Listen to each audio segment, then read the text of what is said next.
બુદ્ધિ આપણને મળી છે, પણ એ બુદ્ધિનો ઉપયોગ આપણે આપણા સુખની અંદર અને આપણા સ્વાર્થની અંદર કરતા હોઈએ છીએ. ત્યારે આપણને ઘણી વખત એમ લાગે કે આના કરતાં તો ઓછી બુદ્ધિ મળી હોત તો સારું હતું, કેમ કે બુદ્ધિનો દુરુપયોગ આપણને ખાડામાં ઉતારતો હોય છે. તમે જોજો, જેને ઓછી બુદ્ધિ મળી છે એ ઓછા સ્વાર્થમાં રાખતો હશે અને ઓછા પાપ કરતો હશે. બુદ્ધિ અભિશાપરૂપ બનાવી કે આશીર્વાદરૂપ બનાવવી આપણા હાથમાં છે. વર્તમાન પરિપ્રેક્ષ્યમાં આપણે વિચારતા હોઈએ છીએ કે મોબાઈલ મે બી આશીર્વાદરૂપ પણ તમારી દ્રષ્ટિએ બની શકે અને અભિશાપરૂપ પણ બની શકે. તમે જ કહેતા હો છો કે ઉપયોગ કેવી રીતે કરવો એના ઉપર આધાર છે. સિમિલરલી આપણી બુદ્ધિનો ઉપયોગ આપણે કેવી રીતે કરવો આપણા ઉપર નિર્ભર છે. સૌથી પહેલી વિચારણા આપણે એ કરવી પડે કે આપણને આપણા સુખમાં રસ છે કે આપણને આપણા હિતમાં રસ છે. ખુશાલજી, મોટા ભાગના જીવોને, સમજદાર જીવોને પણ, ધર્માત્માને પણ અને બુદ્ધિશાળીને પણ છેવટે તો તમે વિચારશો જોશો ને તો અલ્ટિમેટલી એને સુખ ઉપર જ પોતાની કેન્દ્રીયતા આવી જશે. ચાહે કીડી હોય, ચાહે કુંજર હોય, ચાહે દેવ હોય, ચાહે માનવ હોય કે ચાહે સાધુ પણ હોય. I want to be happy, બસ મારે સુખ જોઈએ.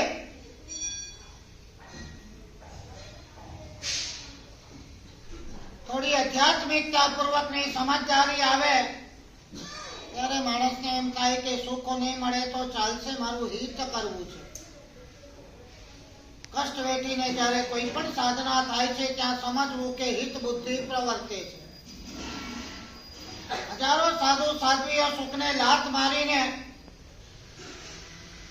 પરમાત્માના સાધનાની કેડીઓ ઉપર જ્યારે મસ્તીથી સંચરતા હોય ત્યારે એમને લાગે કે એમના અંતરાત્માની અંદર હિત બુદ્ધિ કોતરાયેલી છે.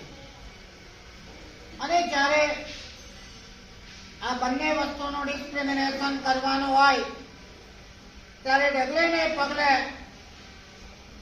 માણસની કસોટી થઈ જાય છે કે તમે સુખ તરફ ઝૂકો છો કે તમે હિત તરફ ઝૂકો છો. લગ્નની સીઝન ચાલે છે ને,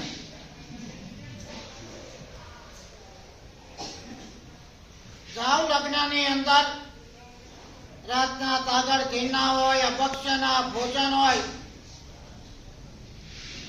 તો દુઃખની વાત છે અમને જ્યારે અમને સમાચારો મળે ને સંપતજી 5000 ડીશ કેટલી ને તે તો અમરો રોજ જાવે ખાઓ, કેટલા કાળજા કંપાઈ જાય. એક બાજુ જ્યારે અમને સમાચાર મળે કે અમદાવાદની અંદર પણ 2-3-4 હજાર સાધર્મિકો એવા છે જેને મહિને 5000ના ઠેકાણા નથી અને લગ્નની એક જણની એક ડીશ જ્યારે 5000ની આ ડિફરન્સ જ્યારે સાંભળવા મળે ત્યારે બહુ હૈયું વલોવાઈ જતું હોય છે. અને ગયા પછી પણ આ ડીશ ઉપર જ્યારે તમે ત્રાટકો ત્યારે ખબર પડે કે તમને સુખની બુદ્ધિ છે, સુખ જ જોઈએ છે. મારે રાત્રે નથી ખાવું, મારે અભક્ષ નથી ખાવું, મારે 5000ની ડીશ ન જોઈએ. જવું પડે છે વ્યવહારમાં, કઈ વાંધો નહીં, બે વસ્તુ લઈને તમે તમારા હિત બુદ્ધિમાં છો એમ ખબર પડે. સુખની બુદ્ધિ આપણને મારનારી છે ને હિતની બુદ્ધિ આપણને તારનારી છે.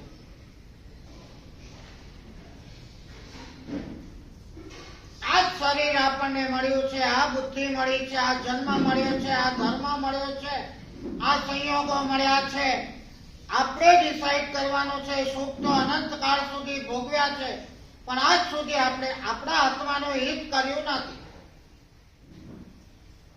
આપણી દ્રષ્ટિને હવે સુખ ઉપરથી ઉઠાડીને હિત ઉપર મૂકવાની છે. જોયું નહીં તમે હમણાં હિમવલ્લભ મહારાજે 10,000 આંબેલ કર્યા? સુખની બુદ્ધિ ઉપર લાત મારીને હિતની બુદ્ધિ. ભલે શાસ્ત્ર ગમે તેટલું કે ગુરુ મહારાજ ગમે તેટલા બરાડા પાડે, આપણે તો લગ્નમાં ગયા, આઈસ્ક્રીમ ની ડીશ જોઈ, ઝાપટવા માંડો. હિતની બુદ્ધિ નથી, સુખની બુદ્ધિ. કેટલી નિષ્ઠુરતા આવે છે. ધર્મ ઓછો થાય તો ચાલે, પણ અધર્મ તો ન જ જોઈએ. ચાની અંદર ખાંડ ઓછી હોય તો ચાલે, પણ મીઠું નખાઈ કરું? મીઠું હોય તો મજા આવે ને. દાળની અંદર કદાચ મીઠું ઓછું હોય તો ચાલે, પણ એસિડ નખાઈ કરો? ધર્મ કદાચ ઓછો થાય તો ચાલે, પણ રાચી માચીને નિષ્ઠુરતાપૂર્વક અધર્મ થાય, એનાથી પરિણામ નિષ્ઠુર થાય છે. સમજો, એક વખત પરિણામ નિષ્ઠુર થયા એટલે પાપની પરંપરા બેશરમપણે ચાલવાની. એક જ વાર જરૂર ખુશાલી. પરિણામ બહુ કિંમતી છે, પરિણામ બહુ કોમળ છે.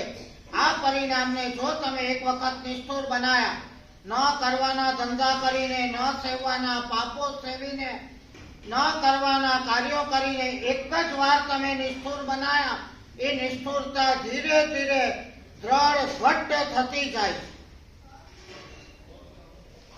કોઈ भी દારૂડિયાને તમે પૂછો તો કહેશે, યાર પેલા તો ઇतना सा ही पेग लिया था. કોઈ પણ ગુટકા ખાવા, અરે એક જ દાણો લીધો તો ના, એક દાણાએ વાત પૂરી કરી નાખી.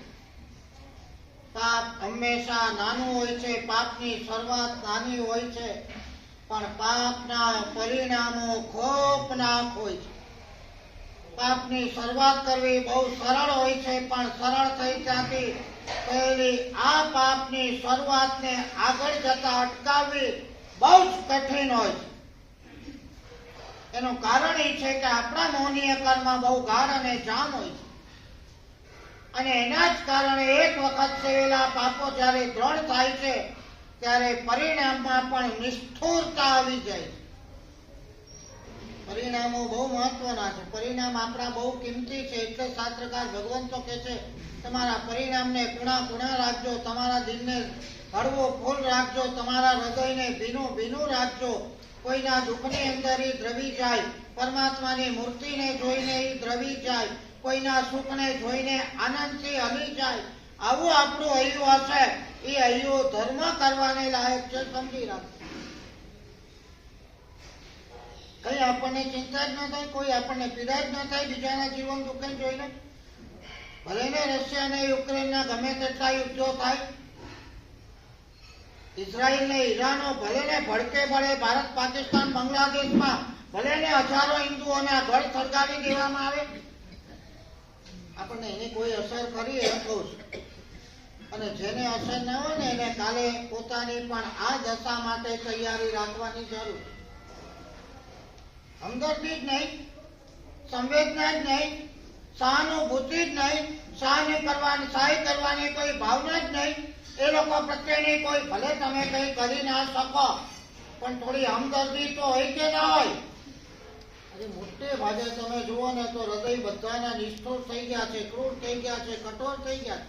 આપણે ભલે આપણો પરિવાર બોલો, બાકી દુનિયા જાય ક્યાં જાય? કોઈ તો ખરા જન્મમાં જાય. હવે કોઈ લેણું દેણું કાંઈ લેવું દેવું નહીં. આપણે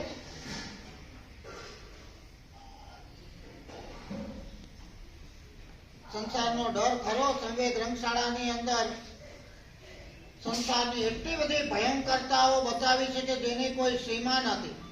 આજનો ચક્રવર્તી આવતીકાલે નરકનો અતિથિ બની જાય, આવતીકાલે તિર્યંશની અંદર જતા રહે. અસંખ્ય દેવતાઓ ક્ષણે ક્ષણે ચવે છે.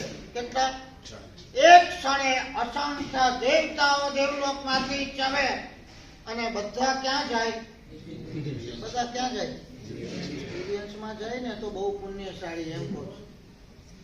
તમને ખબર નથી. ગોદમાં ના જાય, ક્યાં જાય? તિર્યંશની ગતિ તો બહુ પુણ્યશાળી ગતિ છે. પૃથ્વી કાય, આપ કાય ને વનસ્પતિ કાય. Can we believe?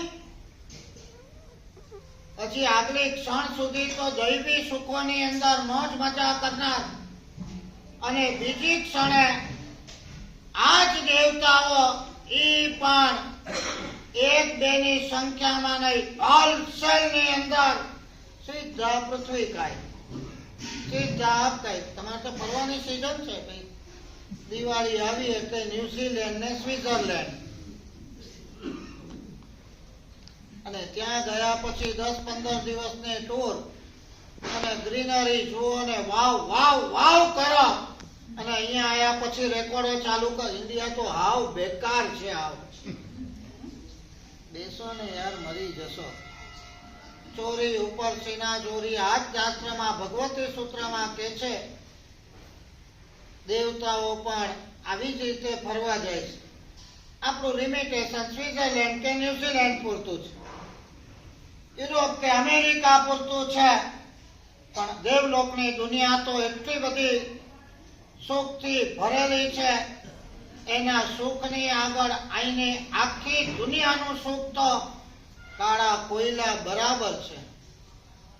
પણ એવા સુખની અંદર પણ જ્યારે આ દેવતાઓ પોતાની પટરાણીઓ અને દેવીઓ સાથે આવી રીતે મોજ મજા કરતા હોય, વાવડીઓમાં નાતા હોય, ભગવતી સૂત્રમાં એટલા બધા અદ્ભુત વર્ણનો કરવામાં આવ્યા છે. ગતમ કાલમ ન જાનંતી. સુખની અંદર સમય ક્યાં પસાર થાય છે ખબર પડતો નથી. પલ્યોપમ અને શાલગ્રોપમના આવખા પણ આંખના પલકારાની જેમ પસાર થઈ જાય છે. પણ હું કહું છું કે આ ભગવતી સૂત્ર કહે છે કે આ સુખની અંદર માલ તો જીવ એક ક્ષણ. શું મજા છે, શું આનંદ છે, શું સુખ છે, આ વિચારની અંદર ખોવાઈ જાય. કાગનું બેસવું ને ડાળનું પડવું, આયુષ્યનો બંધ ઈ વખતે પડે. આયુષ પૂરું થાય અને ત્યાં જ આ જીવ ઈ જ પૃથ્વી કાય, ઈ જ અપકાય અને ઈ જ વનસ્પતિ કાયમાં એવો ઘૂસે કે ત્યાંથી અસંખ્ય કાળ સુધી નીકળી ના શકે. વિચાર આવે આપણને કે આપણું શું થશે? એવા ફટાકડાઓ ફૂટે છે. કોરોના કાળ પછી 25 થી 45 ના યંગસ્ટરો ક્રિકેટ રમતા રમતા મેદાનમાં આટફેલ, જીમની અંદર સિક્સ પેક બોડી બનાવવા જતા જતા આટફેલ.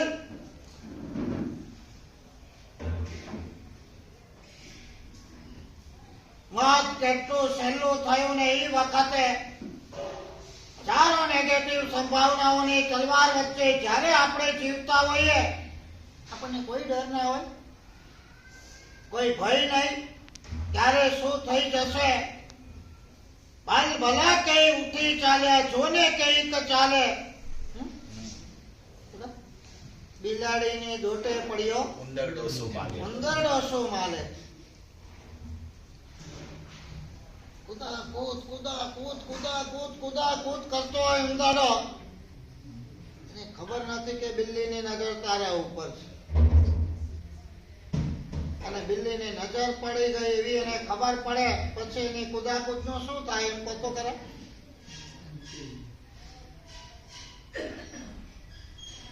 યમરાજની નજર આપણા ઉપર પડી છે કે નહીં, તમે જાણતા હો કે ન જાણતા હો, પણ આ કુદાકૂદ છે.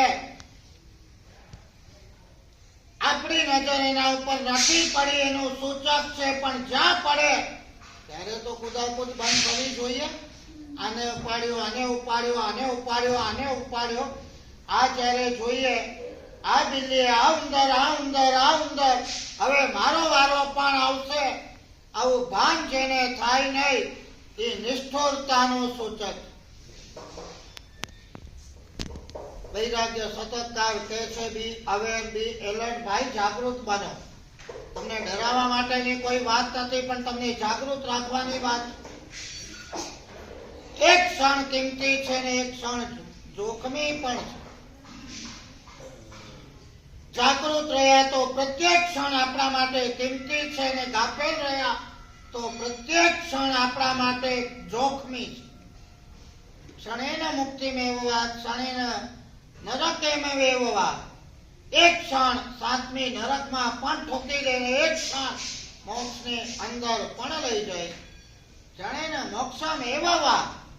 ત્યારે આ ક્ષણ શેનાથી કિંમતી છે? આ ક્ષણ શેનાથી જોખમી છે? આ ક્ષણ ડિપેન્ડ્સ અપોન આપણા અધ્યવસાય.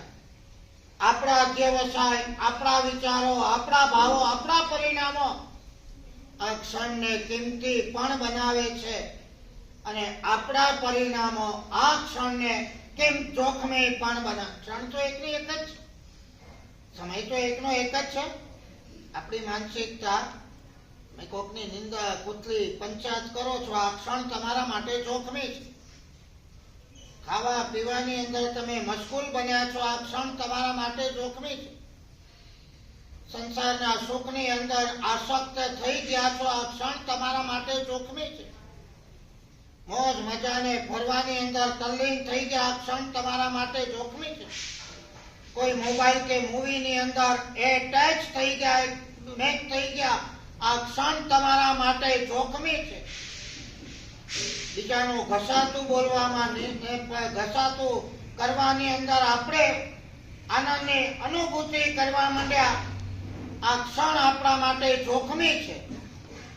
કોઈ જરાક આગળ વધે છે, સારું થાય છે અને અંદરથી આપણે બળવા માંડીએ છીએ. આપણને ખબર છે, વી નોટ એવરીથિંગ, બધી આપણને ખબર છે કે હું બળું છું, મને ઈર્ષ્યા થાય છે, જલન થાય છે, બોલો આગળ વધે છે એમાં હું કટ મારું છું, કોઈ એની પ્રશંસા કરે એમાં બધું ખબર છે.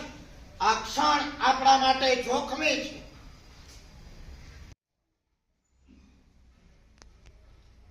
આપ જાણે બાપ ને માં જાણે બાપ. આપણા એક એક અધ્યવસાયના આપણે કરતા છીએ અને આ જ અધ્યવસાયથી ઉભા થતા પરિણામોના ભોગતા પણ આપણે છીએ.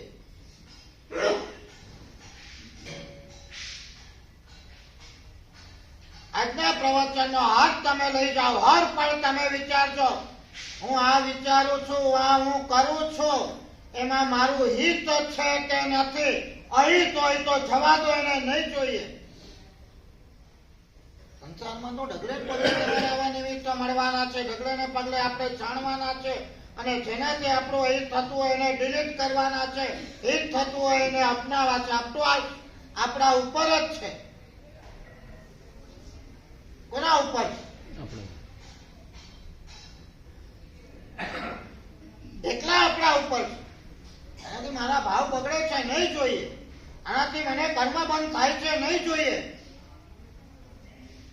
સચેતના હોય, જાગૃતિ હોય. આનંદગંજી મહારાજ કે છે, આંખ ઉઘાડેલી હોય, ચેતનત્વ જાગૃત હોય તો આત્માને ખબર પડે કે આ મારી કર્મધારા મને ક્યાં લઈ જવાની છે.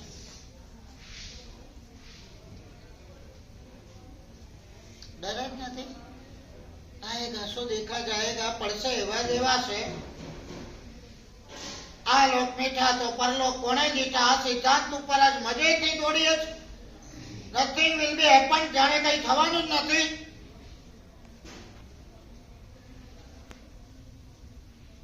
જાઓ હોસ્પિટલો જોયા કેવી ઉભરાય છે ને કેવી પીડાથી રીબાય છે માણસો. મૂકી દો તમારી જાતને, કાલે મારો આ થાય તો શું થવાનું? Anything can be happen at any time. નહીં? કાલે એક ભાઈ મળવા આવ્યા મુંબઈ થી, વિક્રોળી છે, મારો ભગત. મેં કીધું યાર તું અત્યારે,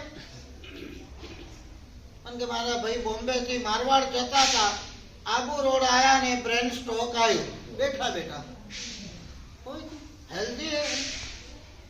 anything can be happen at any time, any moment. ખોપડીમાં ક્લોટ આવી ગયો, પાલનપુર વતાવ્યું અહીં નહીં થાય, સિમ્સમાં લાયા છે, મોટા ભાઈને હેલ્થી હતા, અહીંયા એન્જિયોપ્લાસ્ટી કરાવી 3 સ્ટેન્ડ. મેં કીધું અહીંયા? મને કે હા, આ તો નવું બધું આવ્યું છે. સારું ભાઈ, નવા રોગ, નવી ટ્રીટમેન્ટો, નવું સાંભળવાનું. અત્યાર સુધી તો હાર્ટના સ્ટેન્ડ બેસતા હતા, હાર્ટને ક્લોટ આવતા હતા, હાર્ટની એન્જિયોપ્લાસ્ટી થતી હતી, હવે ખોપડીની એન્જિયોપ્લાસ્ટી થવા માંડી. અને અલગ સડક ડર લાગે આપણને. અત્યારે બહુ સ્વસ્થ બેઠા છીએ આપણે, આવતી ક્ષણે શું થશે કહી શકાય એમ નથી. બે રીતે, એક તો શારીરિક દ્રષ્ટિએ પણ ખરું, કાર્મિક દ્રષ્ટિએ પણ ખરું, આર્થિક દ્રષ્ટિએ પણ ખરું, આજે પારિણામિક દ્રષ્ટિએ પણ ખરું. પ્રેમ સુરેશ્વરજી મહારાજા એવું નામ સાંભળ્યું છે ને બધા? 21મી સદીના અતિશયોક્તિ વગર અમારા ગુરુજીઓ પાસે સાંભળ્યું છે. એમના જેવા મહાત્મા શુદ્ધિ વાળા કદાચ ન ભૂતો ન ભવિષ્ય. વર્ષોના ચારિત્રમાં જેમને માનસિક પણ બ્રહ્મનો વિચાર આવ્યો નથી, માનસિક પણ એક વખત પણ, એવું કહેવાય જીવન પવિત્ર. અમારા ગુરુ મહારાજની વાચનાઓમાં ખૂબ સાંભળ્યું છે કે રમણલાલ વજેચંદ સાહેબને રાઈટ હેન્ડ હતા, અને એ આવે કોક વખત એમના શ્રાવિકા એમની સાથે આવે. એમના શ્રાવિકા એટલે પ્રેમસુરી મહારાજની દીકરી કરતા નાના હોય, પણ જ્યાં આવે એટલે અમારા ગુરુદેવ કહે કે એમની આંખ આમ, અને રમણલાલ કે સાહેબ આ તો આંખની દીકરીથી નાની છે, જરાક આંખ ઊંચી કરીને આશીર્વાદ તો આપો. પણ આંખ ઊંચી કરે પ્રેમસુરી મહારાજ બીજા. આ પ્રેમસુરી મહારાજ બેજાડ સંયમી, બેજાડ બ્રહ્મચારી, પણ ઈ પણ એમ કહેતા હતા, સંપતજી મને મારી આવતી ક્ષણનો ભરોસો નથી.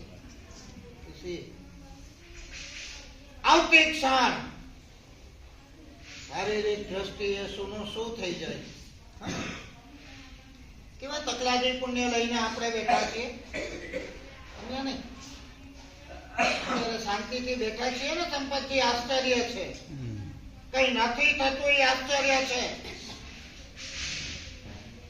હમણાં અમારા મહારાજ સાહેબ છે 25-30 વર્ષની ઉંમરના, કેટલા પદ્મપ્રેમ કેટલી ઉંમર? 25-30. ધર્મચક્ર તપ 4 દી બાકી હતા, ખેંચી નાખ્યા, ડેન્ગ્યુ થયો અને પારણું કર્યું ને બીજા દિવસે ઉઠી જ ના શકે, શરીરના તમામે તમામ હાડકા ગળી ગયા. क्या ऐसा भी होता है? रातों रात संपतजी वहां तक के एनो कोड़ियों पण आम लई मूकी ना सके जाते. ग्रेजुअली डिसीज આવતા હોય તો સમજી શકાય. અલગ સડન રાતો રાત शरीर थी पण कुछ भी हो सकता है. आर्थिक परिस्थितिओ તમે જુઓ છો, ફ્લક્ચ્યુએશન શેર બજાર ચડતાઈ વાર નહીં ને. જ્યારે સમાચારો મળે કે આજે એક દિવસમાં 5 લાખ કરોડનું ગાબડું કરો છો ને કદાચી હજી, અને 5 લાખ કરોડ એ ક્યાં છે? રાતों रात करोड़पति और रातों रात करोड़पति भी. શરીરની દ્રષ્ટિએ પણ કંઈ પણ થઈ શકે, આર્થિક દ્રષ્ટિએ પણ કંઈ થઈ શકે, સામાજિક દ્રષ્ટિએ પણ. ઇજ્જત અને આબરૂથી સમાજના શિખરો ઉપર હતા, પણ એક દુર્બુદ્ધિ સૂજી, કોઈ રૂપિયાની લોટ, કોઈ દુર્બુદ્ધિ, અને એવું કામ કરી નાખ્યું કે ઇજ્જત આબરૂ સમાજના તળિયે 60-70 વર્ષની. એક વાત સમજી રાખજો, ઇજ્જત ઊભી કરતા વર્ષોના વર્ષો લાગે, અને તાર કરતા એક ક્ષણ કાફી છે. સંજોગ આવી જાય, કઈ દુર્બુદ્ધિ સૂજી જાય, કઈ મજબૂરી આવી જાય, કઈ ખબર પડતી નથી. આર્થિક દ્રષ્ટિએ પણ આ થઈ શકે છે. શારીરિક દ્રષ્ટિ લો, આર્થિક દ્રષ્ટિ લો, સામાજિક દ્રષ્ટિ લો, કોઈ બી દ્રષ્ટિએ, કેરેક્ટરની દ્રષ્ટિએ લો, બધી ક્યાંય ને ક્યાંય કુછ ભી કભી ભી સંસારમાં કશું સ્થિર નથી. આપણે એટલું નક્કી કરવું છે કે સુખ અને હિત બેમાં મારે સુખની પસંદગી નથી કરવી, પણ બોલો બોલો હવે થોડું બોલો તમે, હું તો થાકી ગયો બોલી. સુખ જોઈએ છે કે હિત જોઈએ છે? લખો હોય તો અહીં જો સંપતજી પેલા સાંભળો. સુખની અંદર હિત હોય કે ન હોય, લગભગ ન હોય, પણ હિતની અંદર સુખ છે ને છે.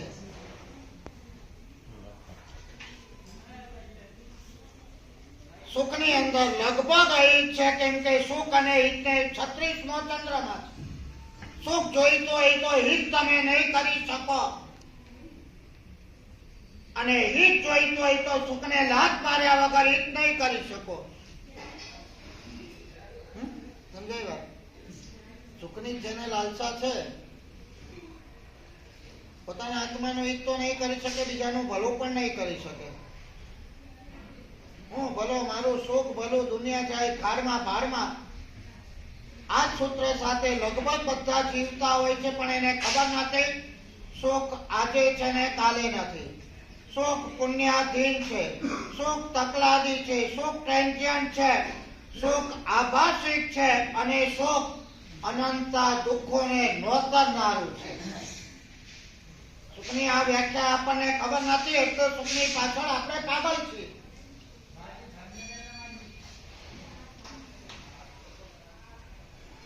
ચક્રવર્તીઓ નરકમાં જાય છે એકમાત્ર સુખની લાલસાથી. તેને એક સ્ત્રીની લટ ખાલી પગે પડી નિયાણું કરી નાખ્યું, સુખની લાલસા સીધા નરક બેઠા.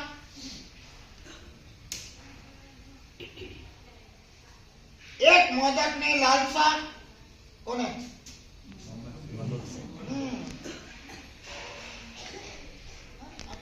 વાર્તાઓ તો તમે 1000 વાર સાંભળી, આપણે ઉપનય જુઓ.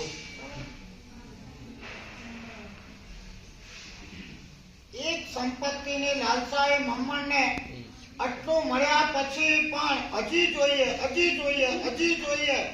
આ અધ્યવસાય, આ શક્તિ ને આ લાલસાએ ક્યાં મૂકે મમ્મણને? જુઓ કેટલી થોડી વસ્તુની આસક્તિ, અને એની સામે નરકના દુઃખ કેટલા ખોફનાક. બ્રહ્મદત્ત ચક્રવર્તીને સ્ત્રીનું સુખ કેટલું થોડું ભાઈ, અને એની સામે નરકના દુઃખ કેટલા ખોફનાક. કુરગળુ મુનિને ખાવાની કેટલું થોડું ખાવાનું, કેટલું ખાઈ શું ખાવાના, એના કરતા પણ ત્યારે કંડરીક મુનિ આ ખાવાની પાછળ ખાવાનું કેટલું, અને નરકની વેદના એની કમ્પેર તો કરો. એટલા ખાવાની આસક્તિ આ પંડિત મુનિને 7મી નરક. આ થોડી સ્ત્રીની આસક્તિની પાછળ આ બ્રહ્મદત્તને 7મી નરક. આ થોડી સંપત્તિની આસક્તિ કેટલું ભાઈ, થોડું જ હોય, ભોગવી શું ભોગવવા, 7મી નરક. डर ना लगे? मेरा क्या होगा? सुख ओछું મળશે તો ચાલશે, સુખ ઓછું ભોગવાશે તો ચાલશે ને. છેલ્લું વાક્ય લખી લો, બહુ માર્મિક વાત. સુખ મેળવવું કે ભોગવવું આપણા હાથમાં નથી, પણ આપણું હિત કરવું આપણા હાથમાં છે. ખ્યાલ આવ્યો ને? તમને વિચાર આવે હમણાં કે હું હિન્દુસ્તાનનો કે અમેરિકાનો પ્રેસિડેન્ટ બની જવું, બનાય ખરો?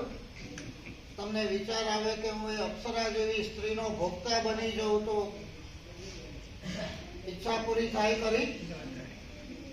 તમને વિચાર આવે કે હું 100 કરોડ રૂપિયા કમાઈ જાઉં, આ સુખ મળી જાય ખરું? સુખ મળવું આપણે આધીન નથી, પુણ્યાધીન. આપણા હાથમાં નથી કે આપણે સુખ મેળવી લઈએ ને આપણે સુખ ભોગવી લઈએ. પણ if we want, આપણે ઈચ્છા કરીએ મારે મારા આત્માનું હિત કરવું છે, અપ ટુ અસ, આપણા હાથમાં ખરું નહીં? અરે સમય કરવું છે, ચાલો લઈને બેસી જાઓ. ભગવાનની સરસ મજાની ભક્તિ કરવી છે, અડધો કલાક બેસી જાઓ. એક ધ્યાનથી મારે પરમાત્માના પરમેષ્ઠીની નોકાર મંત્રની માળા ગણવી છે, બેસી જાઓ. અનાનુપૂર્વી ગણવી છે, આંબેલ કરવા છે, અપવાસ. સુખ મેળવવું કે સુખ ભોગવવું આપણા હાથમાં નથી, હિત કરવું આપણા હાથમાં છે. અને કરવું જે આપણા હાથમાં હોય એ કરવું, એમાં બુદ્ધિમત્તા છે. સમજાય છે વાત તત્વ? જે આપણા હાથમાં ન હોય એની પાછળ પડશો, સમયની બરબાદી, શ્રમની બરબાદી, બુદ્ધિની બરબાદી, હોશિયારીની બરબાદી, બધું બરબાદી. તમારા હાથમાં જ નથી, દોડો છો, પણ એ જ તમારા હાથમાં છે. Up to you. તમે ધારો છો કરી શકો, તો એ શું કામ ન કરવું ભાઈ? તમે કરી શકો છો, એનું ફળ પણ તમે મેળવી શકો છો. બસ એક ધારવાનું છે કે મારે આ કરવું છે. કોઈ પણ ક્ષણ, કોઈ પણ પ્રવૃત્તિ, કોઈ પણ વિચારધારા ડિસ્ક્રિમિનેટ તમે કરો કે આમાં મારું સુખ છે કે મારું હિત છે. પણ દુઃખની વાત એ છે કે 90-99% આપણો જવાબ, આપણું ઇન્ક્લાઇનેશન આજ સુધી બોલો બોલો બોલો સુખ તરફ જ હતું. અને આજે પણ છતાં આ ભગવાનની વાણી સાંભળીને, સદગુરુના સત્સંગ કરીને આપણી જાતને મોલ્ડ કરવો છે, ડાયવર્ટ કરવી છે. સુખની આસક્તિ, વિચારધારા ઓછી થાય અને હિતની બુદ્ધિ વધે, એ માટેનો આપણે પ્રયત્ન કરીએ.